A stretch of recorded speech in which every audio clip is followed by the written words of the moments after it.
एक समय की बात है, एक गांव में एक भूतिया घर था। गांव वाले डर से उस घर के आसपास नहीं जाते थे। गांव वालों का मानना था कि उस घर में एक जादूगर लड़की की आत्मा रहती है। एक दिन गांव के कुछ साहसी बच्चे उस भूतिया घर में जाने का और उस घर में घूमने का फैसला किए। बच्चे जब घर के सामने गए तो देखा सिर्फ खिड़की खुली हुई है और वे सभी उसी खिड़की से अंदर चले गए। वे अंधेरे में घर के अंदर घूम ही रहे थे कि अचानक से खिड़की बंद हो गई। यह देखकर सारे बच्चे डर गए। अचानक से वह लड़की की भूत बच्चों के सामने आई और जोर जोर से हंसने लगी और कि अब तुम सब मेरी बंदी हो, मैं किसी को जिंदा नहीं छोड़ूंगी।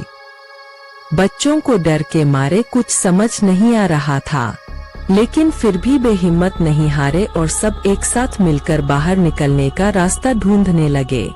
ढूंढते ढूंढते एक बच्चे को एक पुरानी किताब मिला जो कि एक जादुई किताब था और उस किताब में एक जादुई मंत्र लिखा था जिसके उच्चारण करने से वह भूत घर से दूर भाग सकती थी। बच्चों ने मिलकर उस मंत्र को पढ़ना शुरू किया।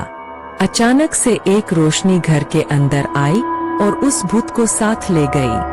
भूत के घर से बाहर जाते ही घर के सारे दरवाजे और खिड़कियां अपने आप खुल गई और बच्चे दौड़कर बाहर निकल आए। उस दिन से वह घर भूत से आजाद हो गया।